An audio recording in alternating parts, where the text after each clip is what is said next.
Alain Goudey, directeur de l'innovation numérique à Neoma Business School et co-auteur d'une étude académique à comité de lecture sur l'IA générative dans l'enseignement supérieur.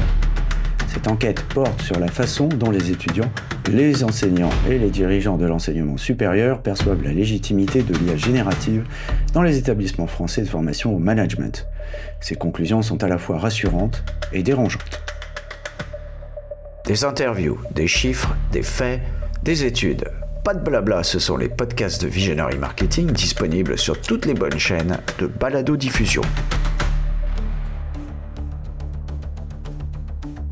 Bonjour et bienvenue dans les podcasts de Visionary Marketing. Le sujet du jour, enseignement supérieur et IA générative, légitimité, paresse intellectuelle et la fin de l'examen traditionnel.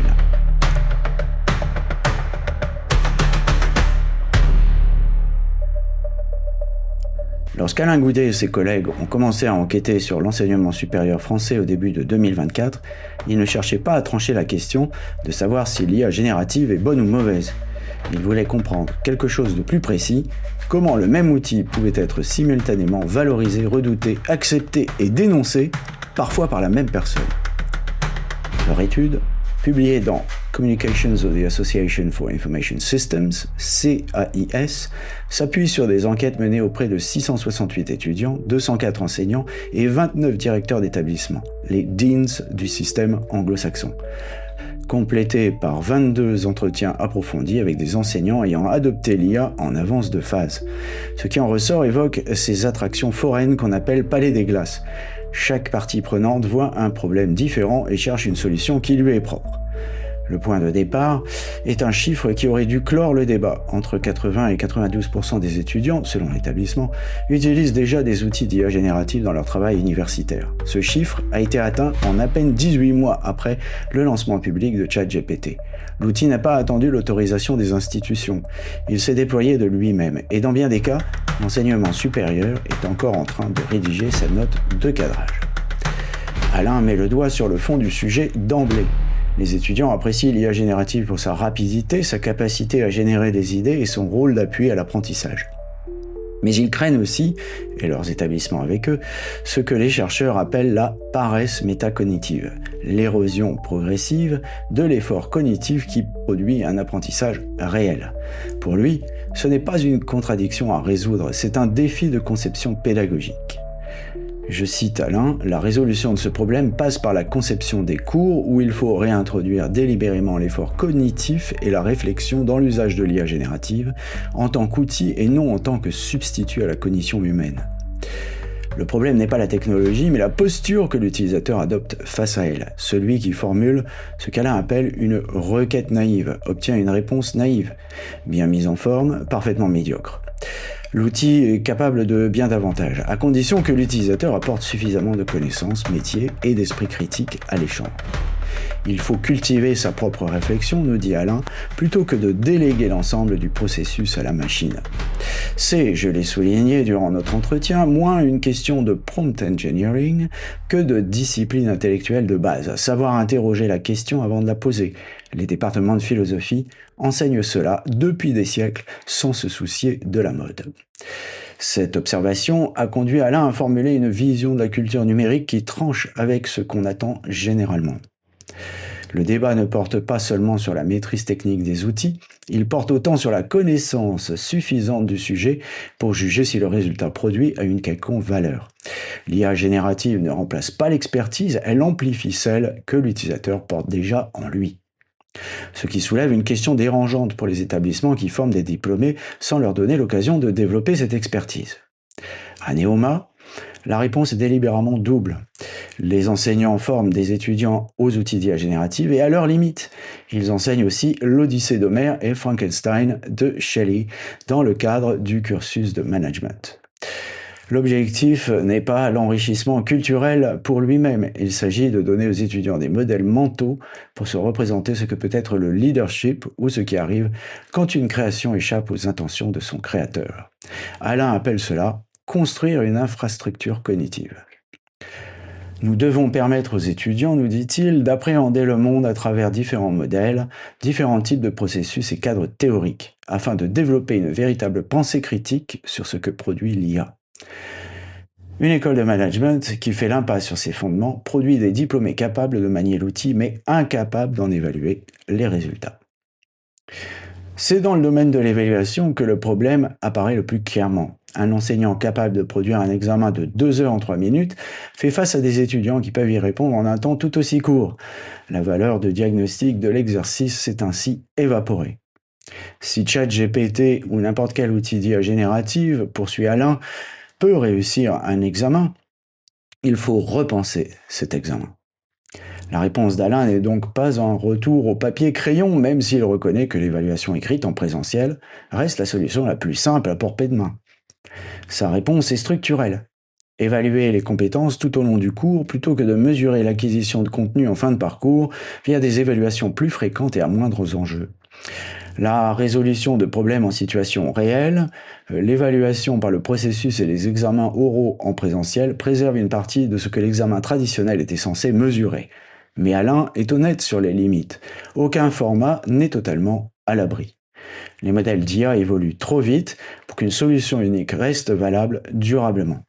La bonne réponse n'est donc pas de trouver une formule définitive, mais de considérer la refonte des évaluations comme un travail permanent. La conclusion de l'article va plus loin. Ce que l'enseignement supérieur vend réellement devra peut-être changer. Si des contenus peuvent être récupérés, synthétisés et restitués à coût quasi nul par un outil accessible à quiconque dispose d'un navigateur, un diplôme qui certifie la maîtrise de ces contenus certifie quelque chose dont la valeur s'érode. Ce qui résiste à cette érosion, ce sont les compétences que l'IA ne peut pas encore reproduire de façon crédible. Le jugement contextuel, le raisonnement éthique, la capacité à construire des cadres d'analyse et à les confronter à la réalité. C'est aussi en substance la manière dont j'aborde l'enseignement de l'IA, que ce soit avec des étudiants d'écoles d'ingénieurs ou de commerce, notamment dans le cadre de mon cours à Omnes, éducation, qui en est désormais à sa 4e année consécutive. La réponse institutionnelle de l'enseignement supérieur à l'IA générative a été, et pour le dire avec ménagement, inégale. Sciences Po a interdit ChatGPT en janvier 2023, avant de changer d'avis. 35 universités publiques françaises se sont associées à Mistral AI. Les établissements élaborent une charte nationale. Neoma, où Alain est directeur de l'innovation numérique, a été l'une des premières écoles de commerce françaises à formaliser son approche en lançant un programme de formation des enseignants, du personnel et des étudiants autour d'un socle commun initial avant de passer à des ateliers spécialisés sur la conception des cursus, l'évaluation et la refonte des expériences d'apprentissage. Ce que la recherche révèle, c'est que cette activité institutionnelle ne résout pas un problème unique. 3 groupes de parties prenantes tentent chacun de résoudre leur propre version du problème sous le même intitulé. Les étudiants veulent des règles et une formation à la culture de l'IA. Les enseignants développent leurs propres approches pédagogiques via des ateliers entre pairs. Les doyens définissent des politiques et négocient des infrastructures souveraines. Les préoccupations s'échelonnent dans une direction prévisible. La performance académique individuelle pour les étudiants, l'intégrité des évaluations pour les enseignants, la réputation institutionnelle pour les doyens. Ces 3 groupes ne sont pas toujours en dialogue. L'objectif, tel que Neoma l'a mis en pratique, est de réunir les 3 publics autour de la technologie sous un cadre partagé suffisamment tôt pour qu'aucun groupe ne puisse s'enfermer dans une position rendant toute coordination ultérieure impossible. La question de l'équité traverse ces 3 niveaux. L'accès au modèle d'IA haut de gamme n'est pas gratuit. Lorsque j'ai soulevé la question de l'écart entre les abonnements de base et les offres professionnelles, la réponse d'Alain est révélatrice. Le problème d'infrastructure est réel, mais secondaire. La plus grande inégalité ne porte pas sur l'accès à l'outil, nous dit-il, mais sur la capacité à l'utiliser correctement. À Neoma, le partenariat institutionnel avec Mistral donne à tous les étudiants accès à un outil de niveau professionnel. Ce que montrent les données, même à accès égal, c'est un fossé important entre les étudiants qui utilisent l'IA générative pour obtenir la réponse la plus rapide possible et ceux qui s'en servent pour approfondir leur réflexion. Ce fossé ne se comble pas par l'égalisation des abonnements. Même si je partage l'essentiel de ce qu'Alain avance, je pense que la hausse des prix des modèles haut de gamme est prévisible. Elle tient à l'écart entre les investissements consentis et les retours commerciaux obtenus. Cela conduira quasi inévitablement à une fracture économique entre ceux qui ont les moyens et ceux qui ne les ont pas. Il suffit de regarder la grille tarifaire de Claude d'Anthropique pour s'en convaincre. Au-delà du modèle Pro, très limité en termes d'usage de tokens, notamment si on utilise le modèle Opus 4.6 plus sophistiqué, les tarifs atteignent déjà 1 200 € par an. Ce n'est pas une somme négligeable. Ceci est d'autant plus préoccupant à l'heure où Claude s'impose rapidement comme la référence pour les utilisateurs soucieux de la qualité. L'une des formulations les plus frappantes qui ressort des travaux d'Alain est ce qu'il appelle le phénomène des héros de l'IA. Dans les établissements d'enseignement supérieur français, certains enseignants font un travail pédagogique excellent et innovant avec l'IA générative. Ils conçoivent de nouveaux formats d'évaluation, animent des ateliers, repensent des modules entiers autour de l'apprentissage augmenté par l'IA. Ils produisent des résultats. Et ils le font en grande partie seuls, sans reconnaissance institutionnelle, sans incitation de carrière, sans aucun mécanisme pour partager ce qu'ils ont appris. Les incitations sont mal calibrées. Dans l'enseignement supérieur, c'est la production de recherche qui est récompensée, pas la conception pédagogique, du moins pas de la même façon. Un enseignant pionnier qui repense entièrement un programme autour des compétences liées à l'IA générative recevra peut-être moins de reconnaissance professionnelle qu'un collègue qui publie un seul article dans une revue. Nous devons aider tous ces héros de l'IA, nous dit Alain, à obtenir davantage de considération pour l'innovation pédagogique, ce qui n'est pas nécessairement le cas par défaut dans l'enseignement supérieur. Le risque, si rien n'est fait, est l'émergence d'un système à 2 vitesses, nous dit Alain. Une minorité d'enseignants à l'aise avec le numérique qui tire leurs étudiants vers l'avant, tandis que la majorité reste à la traîne, ni formée, ni encouragée à s'engager. L'innovation de terrain est réelle et précieuse. Sans structure institutionnelle pour la reconnaître, la valoriser et la reproduire, elle reste une exception plutôt qu'un modèle. L'armature théorique de l'étude repose sur le modèle triadique de légitimité de Zuckman, qui distingue la légitimité pragmatique, l'outil sert-il mes intérêts, la légitimité morale, est-il conforme à mes valeurs, et la légitimité cognitive, est-il tenu pour acquis dans la façon dont les choses fonctionnent. Ce modèle a été conçu pour des technologies adoptées progressivement. L'IA générative l'a mise à l'épreuve dans des conditions d'adoption massive quasi instantanées. Alain et ses co-auteurs n'y voient pas une raison de rejeter le cadre, mais une occasion de l'enrichir. Ils introduisent un continuum légitimité-illégitimité plutôt qu'une simple alternative binaire. Le résultat qu'Alain décrit comme l'asymétrie la plus notable dans les données concerne la dimension morale chez les étudiants. Les plus grands utilisateurs d'IA générative n'accordent aucune légitimité morale à ces outils dans un contexte académique et les associent avec une forte fréquence à la triche, au plagiat, à la dévaluation des diplômes et à l'injustice. Ils utilisent un outil qu'ils considèrent comme éthiquement compromis. Ce n'est manifestement pas tenable. Sur ce point, Alain a une opinion très différente. Utiliser l'IA générative, dit-il, ne constitue pas nécessairement de la triche. Cela dépend entièrement de la façon dont on l'utilise et à quelle fin. L'échec institutionnel, selon lui, tient au fait que les établissements n'ont pas suffisamment fait pour modifier la perception que les étudiants ont de la technologie. Les enseignants, quant à eux, offrent un tableau plus complet. Les 6 dimensions de légitimité et d'illégitimité sont présentes dans leurs réponses. Ils reconnaissent l'utilité de ces outils tout en mettant en doute leur fiabilité, les jugent professionnellement nécessaires tout en trouvant leur architecture opaque et invoquent leur potentiel inclusif tout en signalant la paresse intellectuelle et l'érosion de la pensée critique comme leur préoccupation la plus fréquemment citée, 58 occurrences dans le corpus qualitatif.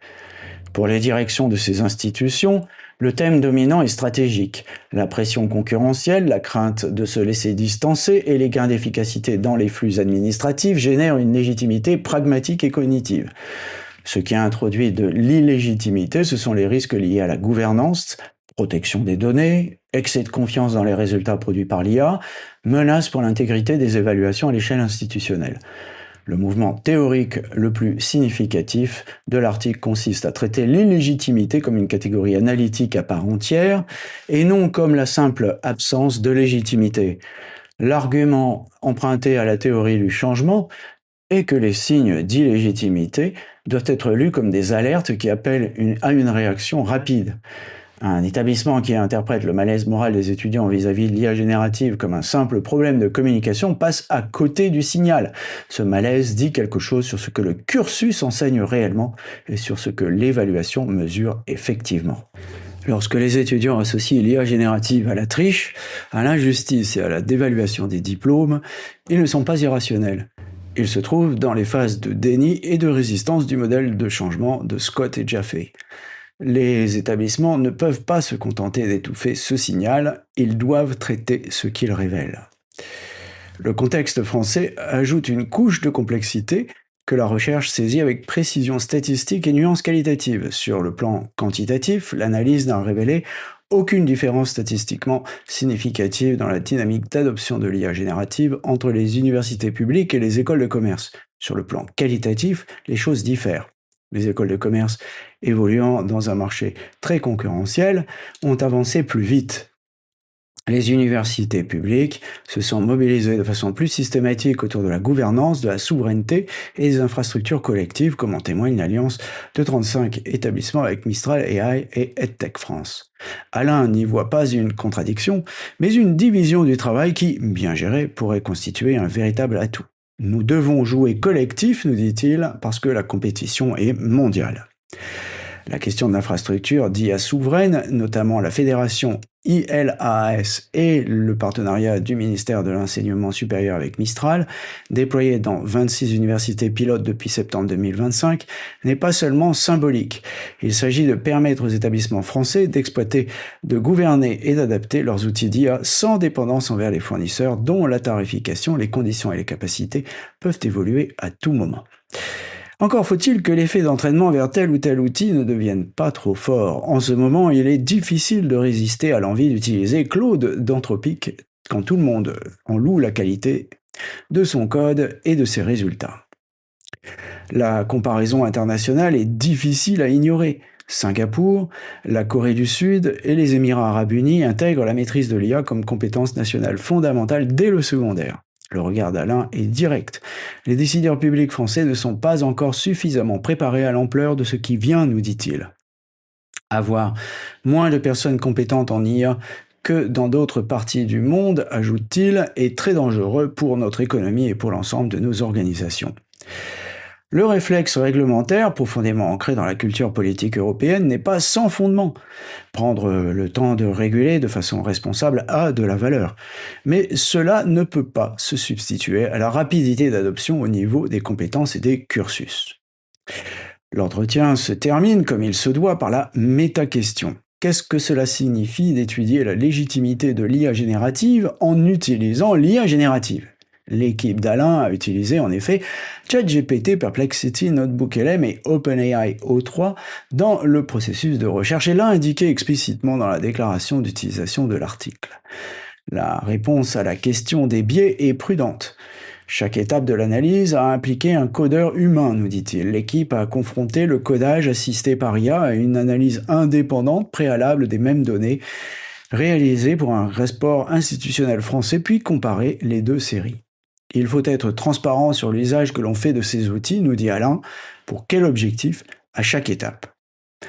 Cette déclaration était un choix délibéré, précisément parce que le sujet de l'article rendait toute autre approche intenable. Utiliser l'IA pour améliorer la qualité d'un texte et l'utiliser pour en générer un que l'on présente ensuite comme le sien sont deux choses différentes. Techniquement, c'est une question de degré. Dans les faits, c'est la différence entre un travail assumé et une abdication. L'équipe d'Alain a su naviguer entre les deux pour publier. La plupart des étudiants de son corpus cherchent encore à tracer cette ligne dans un environnement où personne ne l'a clairement expliqué et où les outils d'évaluation n'ont pas encore été reconstruits pour lui donner du sens. Alain nous donne 3 recommandations, une par partie prenante. Pour les étudiants, associer la culture technique de l'IA, comprendre le fonctionnement des outils et connaître leur mode de défaillance, à une réflexion critique et éthique authentique sur les résultats produits. Ni l'une ni l'autre de ces dimensions ne suffit seule. Un étudiant capable de formuler des requêtes avec fluidité mais incapable d'évaluer le résultat n'a rien appris d'utile. Pour les enseignants, ces enseignants pionniers que lui-même appelle les héros de l'IA ne peuvent pas être laissés à opérer seuls. Les établissements doivent créer les conditions du partage des bonnes pratiques au sein de la communauté enseignante et accorder à l'innovation pédagogique la reconnaissance professionnelle qui lui fait actuellement défaut. Un enseignant qui repense de fond en comble son dispositif d'évaluation mérite au moins autant de crédit institutionnel qu'un collègue qui soumet une communication à un colloque. Pour les dirigeants institutionnels, sa recommandation est celle-ci. Un cadre politique à plusieurs niveaux n'est pas une option, selon lui. Les étudiants, les enseignants, le personnel administratif n'abordent pas l'IA générative depuis le même angle. Et une politique unique imposée de haut en bas ne satisfera aucun d'eux. La direction doit gérer ces trois dimensions en même temps et ouvrir un dialogue véritable entre les groupes avant qu'une crise ne force la main. Les doyens doivent penser à toutes ces dimensions en même temps, nous dit Alain, et c'est là la partie difficile de l'histoire autour de l'intelligence artificielle. Des trois niveaux, Alain identifie le niveau institutionnel comme le plus urgent. Les étudiants et les enseignants s'adaptent déjà imparfaitement en temps réel. Les cadres institutionnels qui permettraient de donner un sens et une direction à ces adaptations restent, dans la plupart des cas, à construire. L'urgence n'est pas exagérée. La complexité non plus. Le défi d'intégrer l'IA générative de façon responsable dans l'enseignement supérieur est un défi qu'aucun établissement ne peut se permettre d'ignorer ni de relever seul. Et maintenant, je vous laisse en compagnie d'Alain Goudey pour cette interview que nous avons réalisée en anglais et dont je vous livre ici l'enregistrement brut. So I'm here with Alain Goudey. You're a professor at the Associate Dean of Digital Innovation at Neoma Business School, one of France's leading business schools. And you're a specialist in digital marketing as well and the digital transformation of organizations. And you co-authored a peer-reviewed study published in the Communications of the Association for Information Systems, CAIS, which is entitled Legitimacy and Illegitimacy of Generative Artificial Intelligence in French Management Higher Education. I'd really like to pick your brains on what's happening in higher education, not only in France, actually, but maybe in Europe, and getting your vision about this. And in fact, it's a total upheaval and rethinking of the goals of and methods of teaching, isn't it? Yeah, definitely this kind of technology is leading all higher education institutions to reframe their own purpose and why they are existing. And what is really interesting it is that, everyone is using it. I mean, among students, we got a percentage around 90, 92, 95%. It really depends on the population, but either our students are using it, but also our faculty members and also staff members are using it. And the key question behind the use of that kind of tool is, of course, all the question it raises in terms of the meaning of our learning experience and what we are proposing to all that students. Mm-hmm. And your data shows that students see Gen AI both a productivity booster and a source of metacognitive laziness, I'm quoting here. Do you think that we can solve this equation, or is it something that is just irresolvable? Well, I think it's precisely the central pedagogical challenge and not, an inherent contradiction. Our data in the survey show both effects are real. I mean, students value Gen AI for speed, ID generation, and, help for, studying and learning among us. But they also fear, and the entire community fears a metacognitive laziness. And I think that the resolution of this problem lies in pedagogical design, where we need to deliberately reintroduce cognitive effort and reflection into Gen AI as a tool, not as a replacement of human cognition. And that's definitely the question, the central question which is raised around this technology, because, of course, everyone, that's the case for students, but also for faculty, everyone can use this kind of technology to replace a human thinking and having maybe an answer which is, good in average, or having something good enough, but maybe not as rigorous as needed, or as precise as needed, or as creative as needed, and so on. And then we need everyone definitely needs to be really aware of that kind of risk, and to force themselves to use this kind of tool just as what and where it is the best, and prevent themselves to just save time having something, good enough. Yeah. Actually, some of the things that I've noticed throughout my teaching is that, yes, they can actually plonk something into a prompt and get an answer or some form of answer, but very, very few of them are able to ask the right question. And isn't that something that we should teach them a little bit more, actually?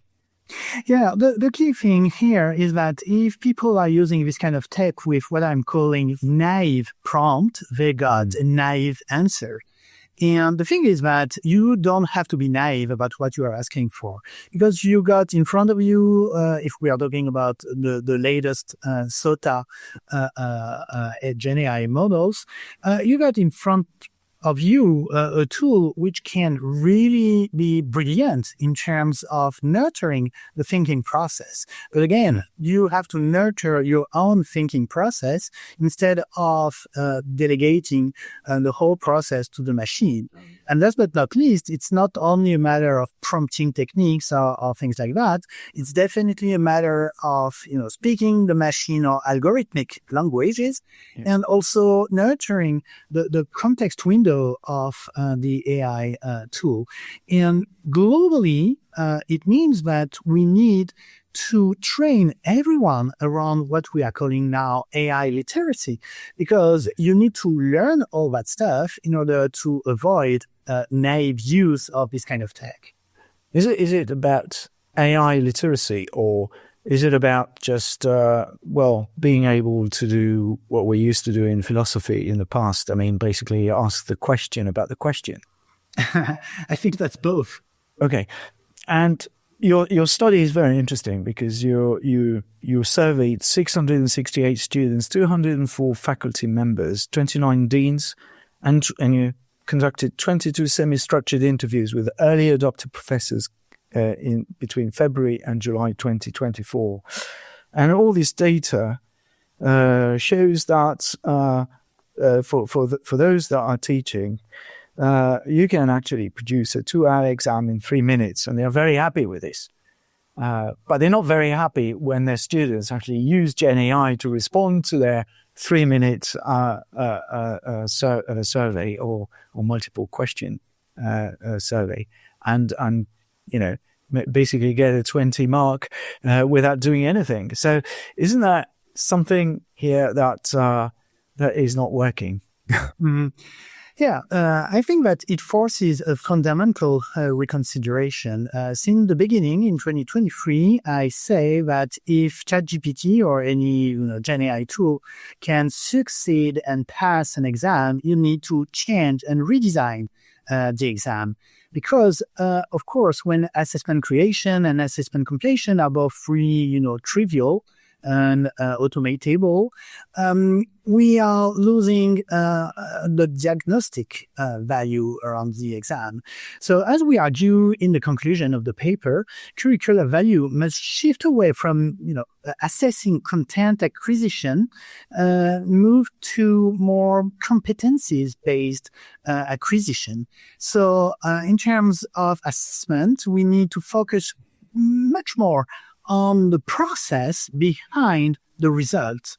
So, of course, it's a bit hard to operate this kind of stuff because we need to redesign many aspects. And for instance, in-person oral examinations or live problem solving or process-based assessments are really powerful. And that's interesting to focus on this kind of stuff.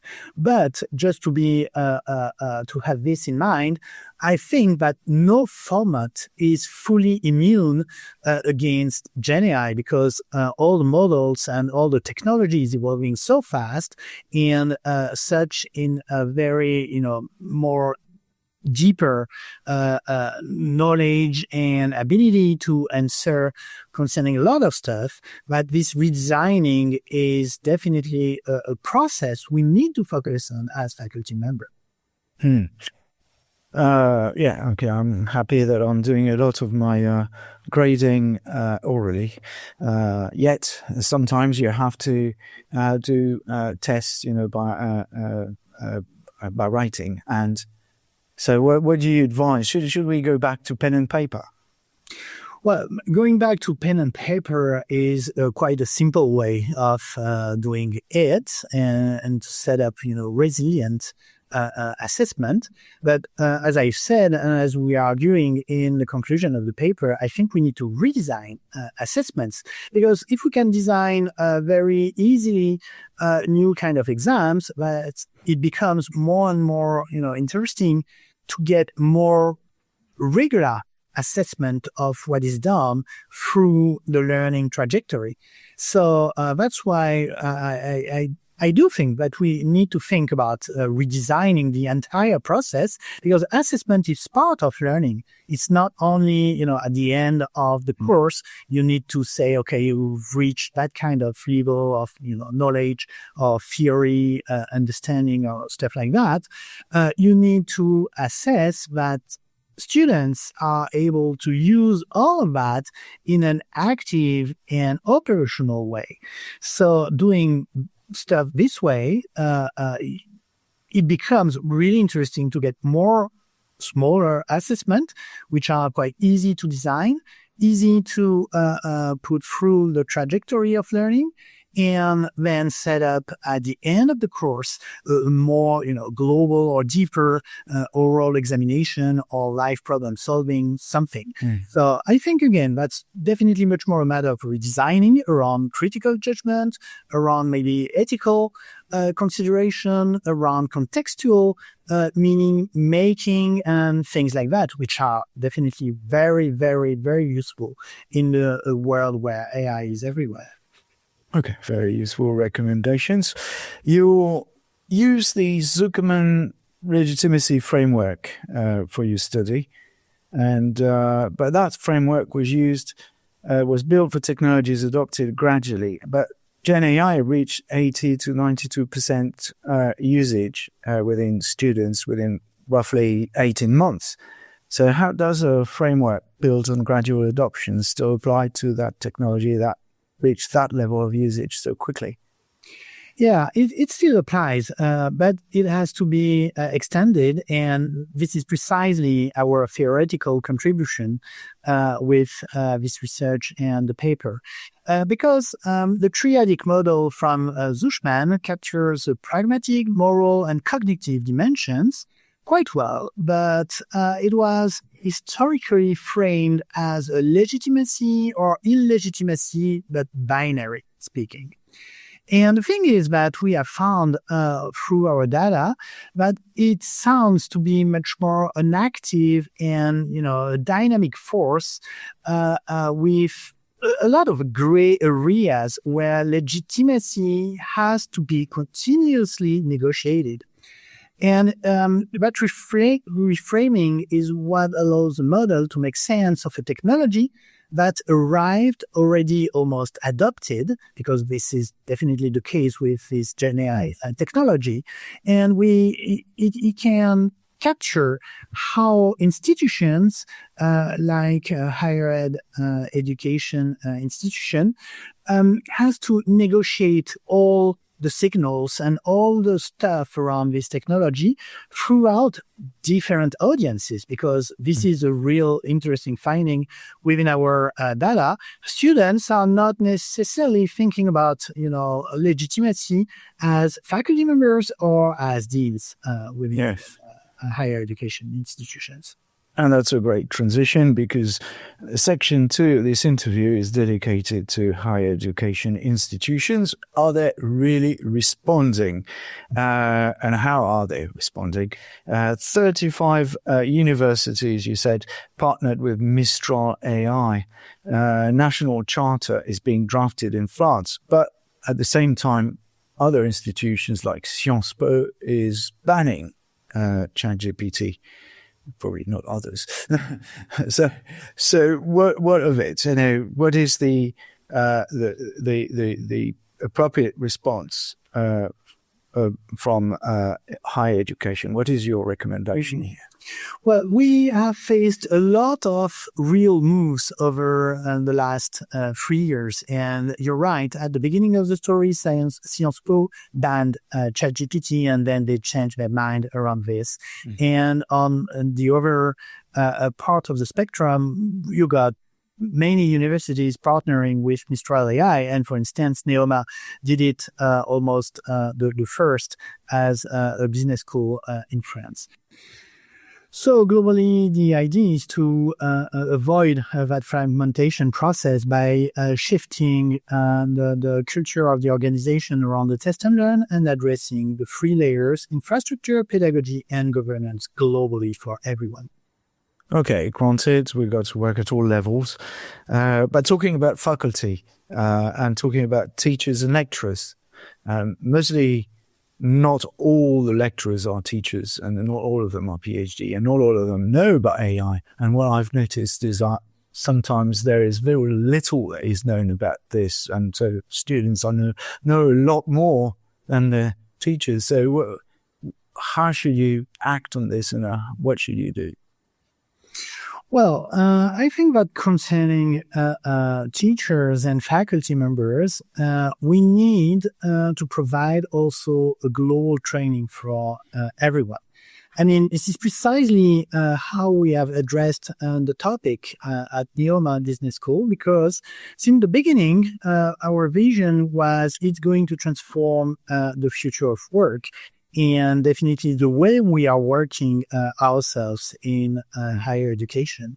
And it sounds really important for us to train our entire community. So that means faculty members on one side, but also staff members on the other side, in order to help them to understand what was happening around this GenAI technology, to help them to understand how far they are going, they are being challenged with this technology in terms of thinking, in terms of teaching, in terms of assessing, in terms of designing learning experience. And that was really important because in front of them, they have had students who were already using this kind of tech a lot. So we need to drive pedagogical innovation. And the way we did it at Neoma was definitely to explore, first of all, how far this tech were going to impact our different processes in terms of learning and teaching. But then when we were sure that the impact was really high, the idea was to train everyone with almost at the beginning of the story, the same learning content for everyone, students, faculty, and staff members. And then, of course, having dedicated workshops on designing a new curriculum, designing a new learning experience, designing an assessment in the era of GenAI. Okay, so much for faculty and higher education institutions. So now let's move on to students themselves, because we keep saying that they are using, and they are using it a lot, well, using some of it a lot, and I keep probing them as to whether they are happy about it. And it seems like that there is a discrepancy here. They do use it, but at the same time, they are really afraid of what's happening in the future. What is your feeling about this? Yeah, it was really, striking asymmetry within our data set, because a lot of students are using GenAI, and some of them are associating GenAI with cheating, plagiarism, injustice, degree devaluation, and so on. And this is precisely where we need to redesign the purpose of higher education institution. And this is precisely where we need also to shift the storytelling around this technology and this innovation, because using GenAI is not necessarily cheating or a matter of degree devaluation. It definitely depends on how it is used and for what purpose it is used. And this is here where we need to move the entire pedagogy and learning community around the smart use or the good use of this kind of tech in order to address this moral problem or this, antagonism between the use and the global use of this tech, and of course, the moral legitimacy of this tech. Yeah, once again, is it really an issue about AI literacy? Or is it an issue about knowing the business? Because if I remember well, there's people like Steve Yegi, who's probably not one of the less knowledgeable in this area, who keep saying that, well, in fact, AI is best used by people who know the business rather than those who don't. And certainly what I feel amongst our young students is that a lot of fear of not being able to learn on the job because they won't be given a chance to. And you're right concerning the question. I think it's definitely a matter of addressing both questions. It means knowing about AI literacy, knowing how it works, knowing how it is designed, knowing all the failure or approximations around this technology. But it's also a matter of being able to ask for the right questions and having this critical thinking around business matters. And we need to address both of this story. And for instance, what we do at Neoma on this is, of course, to train people around Gen AI, as I said, but we have also reintroduced, for instance, literature courses around big literature piece, such as the Odyssey or Frankenstein. And the thing behind that is to help our students envision the world, for instance, about leadership, and envision the role of being a leader through the story of the Odyssey. Or you can also envision what happens when the creator is becoming far more powerful than the creator. And this is what relies behind Frankenstein. And the idea behind that is to help our students to envision some models of the world and being able, to have quite a clear idea around different kind of models, different kind of processes, different kind of theories, and of what can happen within the business. So again, it's a matter of being able to address and speak with an algorithm, such as a Gen AI tool, but also being able to envision how the world is working and having some kind of models, theoretical frameworks, and things like that to be able, to have this critical thinking about what is generated by AI.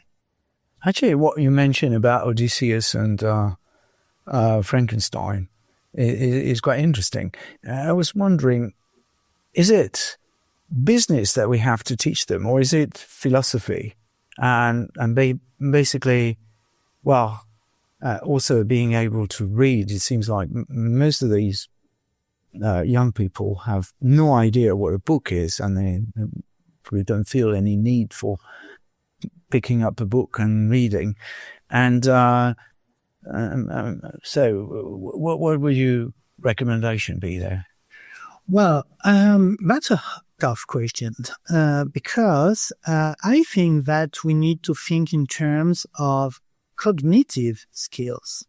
So thinking in terms of cognitive skills mean not thinking in terms of discipline-based skill. For instance, when we are talking about critical thinking, it's a matter of being able to have and to be able to reason in the right way with arguments, with hypotheses, and so on.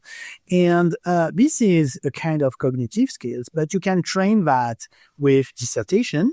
You can train that with a business case. You can train that with mathematical problems, and so on. So I think we need to redesign also the kind of competencies and the kind of skills we are working on. And I think that a part of the answer is to stop thinking in a disciplinary-based view on all of that, but a much more, cognitive, emotional based skills and set of skills. So I think we need to learn more around this kind of stuff, and of course, again, to test things and learn from these tests. Okay, definitely agree with that. Isn't there a risk now that Gen AI deepens existing inequalities, like students having better computers or more expensive software or subscriptions, stronger English, you name it? Don't you think so? Well, again, it can also be read as an equity or equality between students, because the matter of inequity among students is not a matter of having only a matter of having access to a computer, powerful computer, or things like that. It's also a matter of, having parents being able to help to solve this kind of business case or whatever. So the nice part of the story around AI is that globally, almost everyone can access a freemium tool to help them on learning and on understanding better things. But you're right. I'm speaking about freemium models. So that means that the best models are dedicated only to the people who are paying for that. And this is precisely where we may have inequity between our students.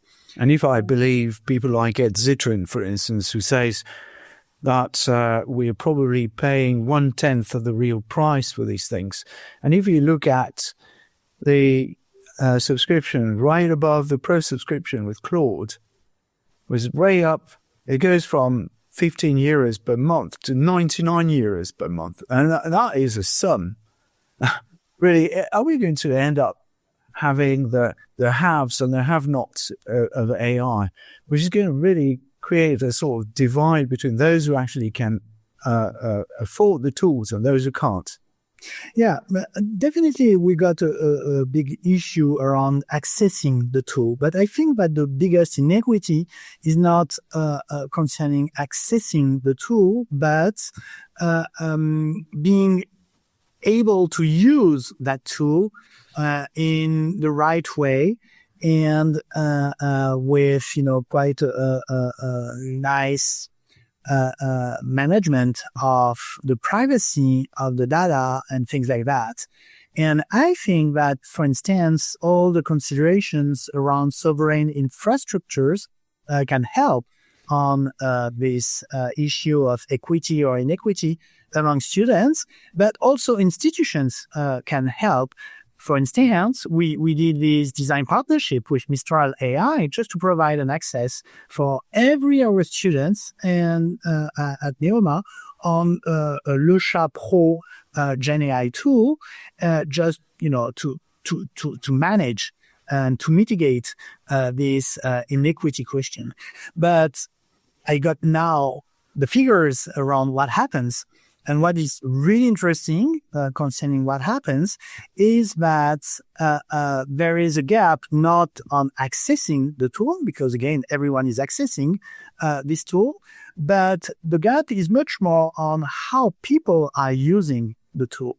And again, a lot of people are using it just to get an answer the fastest way as possible.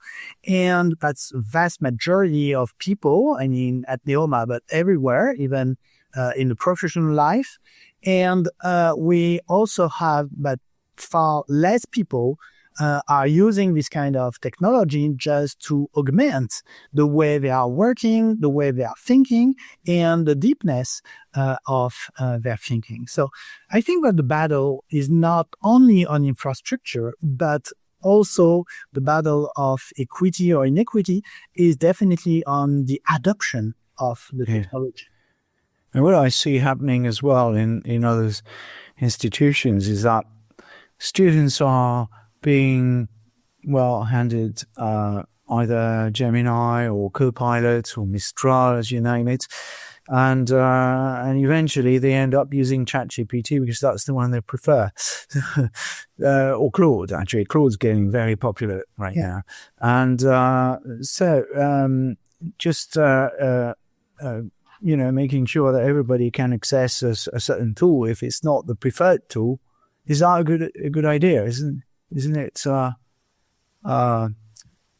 pearls before swine? Well, I think,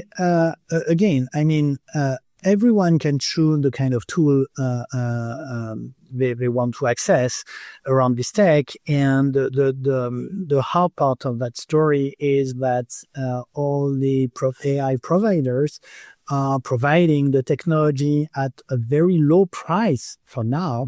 And the story, only the 3-year story behind us, show that the price are going to increase. And this is where, again, the matter of sovereignty is very important in terms of infrastructure and getting an access to something you have designed and something you can manage. And for instance, a lot of universities, and that's the sense of this partnership of the 35 universities, public universities with Mistral, is to get a sovereign infrastructure, being able to operate on their own the different kind of models. So this is, I don't know if it's the answer, but it's one answer to that issue. Okay. So much for students. Now let's move on to France, and the French system. Probably a little bit of a race apart, I suppose, to paraphrase Rudyard Kipling. So it has a unique dual system in France. I mean, both private and public universities with different governance cultures, resource-based pricing, you name it. So how do you think all this is working, and is it putting France ahead of the bunch or behind? Well, our particularity, and within our data, the quantitative analysis found no statistically significant differences between respondent or institutional types. Which is quite interesting, I mean, in terms of using this kind of tech. Qualitatively, what we found is that business schools are moving a bit faster on the adoption process due to competitive pressure. I mean, we are operating in a highly competitive environment. While public universities are engaging more systematically around governance, sovereignty, and collective infrastructure. And when we are reading the last 3 years, it is precisely what's happening in the real world. And I think this is quite interesting because globally speaking, the higher education sector have members who are, seeing innovation, understanding the innovation, having this test and learn perspective, which, if it is shared with everyone, is very valuable to help other institutions to move a bit faster. And I think that we need to play collectively around this kind of stuff because, again, the competition is worldwide, and this is definitely one good strength on our side in France. If we look outside of Europe, I mean, countries like Singapore, South Korea, and the United Arab Emirates are positioning AI fluency as a core national skill and embedding it from secondary education upward. Do you think this is a model that we should use and replicate? Yes.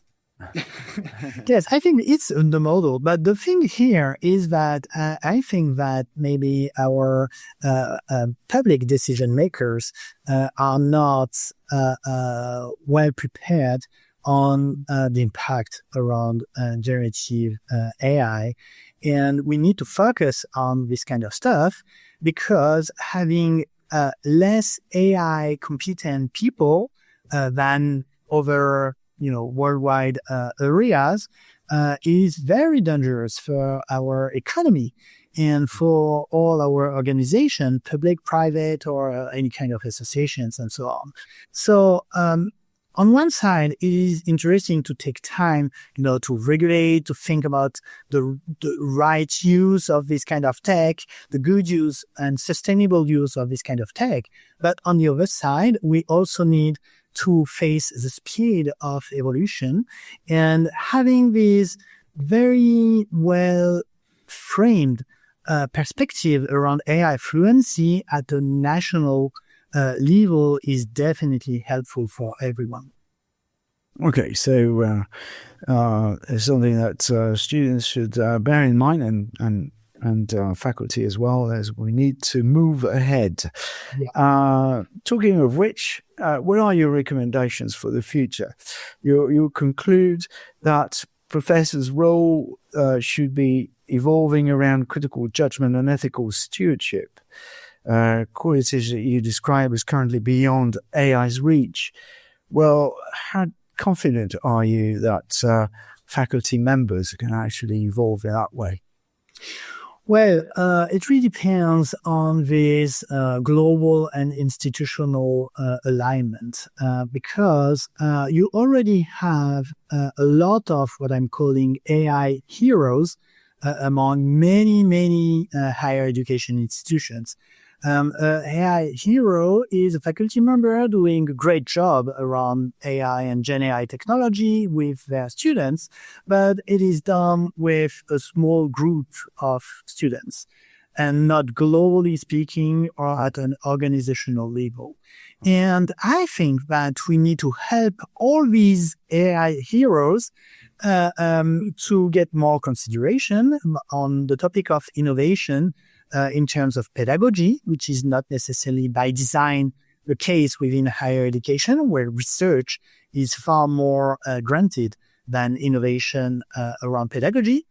And the thing is that if we are succeeding in getting this institutional level, all these heroes are going to share best practices around the impact of AI and Gen AI for teaching and learning. And then, in return, organizations and universities and business schools and engineering schools are going to improve themselves around this technology.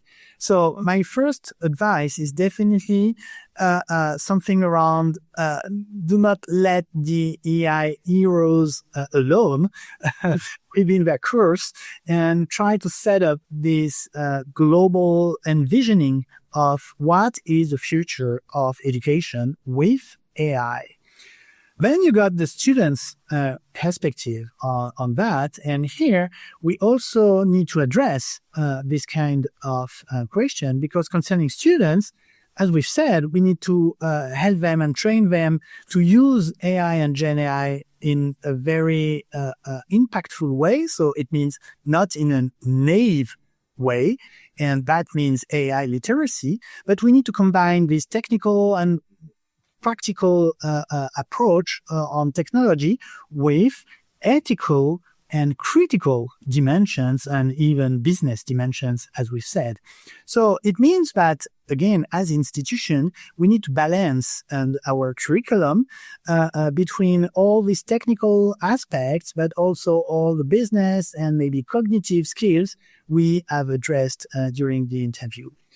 And I think that for deans, it means also that institutional leaders have to think about their multi-level policy framework, because as we've said in the paper and as we've seen within our data, everyone is not thinking with the same dimension, the same aspect, and decision makers have to think about all these dimensions at the same time, and that's the hard part of the story around artificial intelligence. Well, it looks like there's going to be a lot on everybody's plate for the years to come. Just a final word about your paper's notice, about disclosure notice, whereby you said you used ChatGPT, Perplexity, Notebook LM, and OpenAI in the research process to refine, I'm just quoting, writing, summarizing literature and code open-ended responses.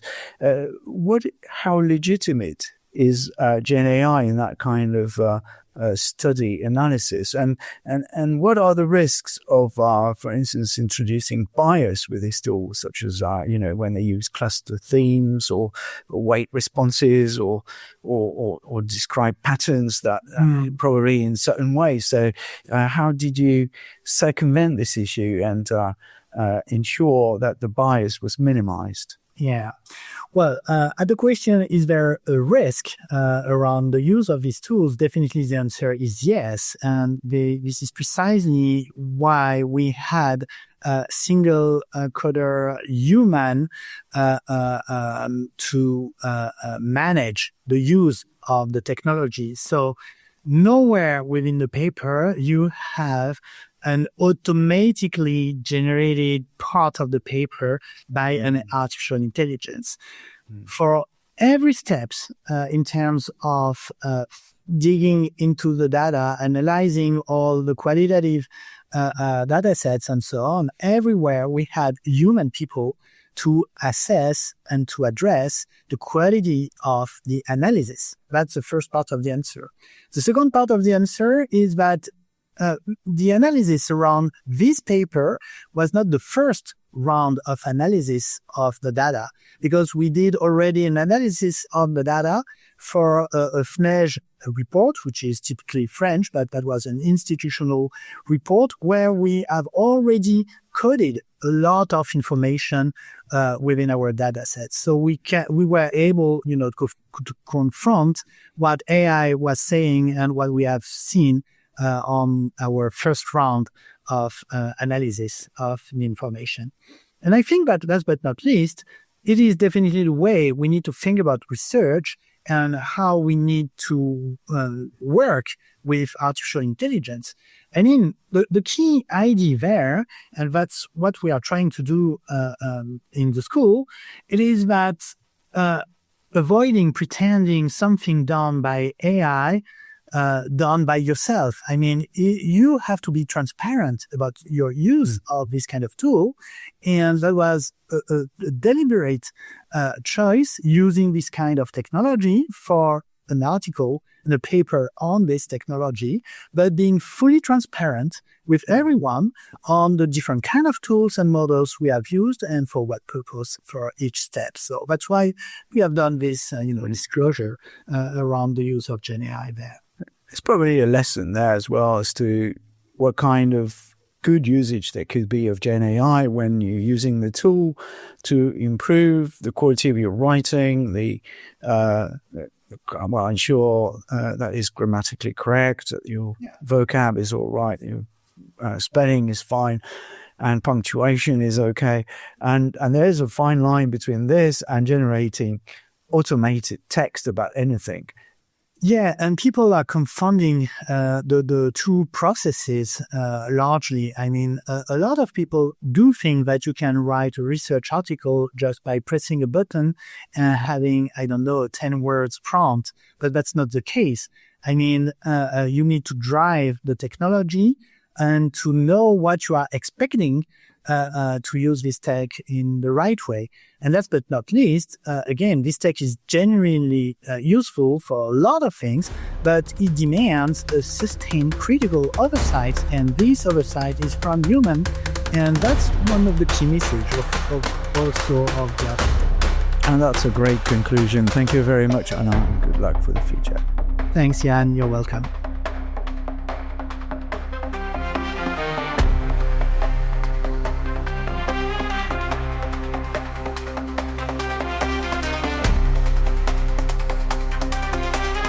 Surtout, n'oubliez pas de mettre une bonne note à ce podcast si vous l'avez apprécié.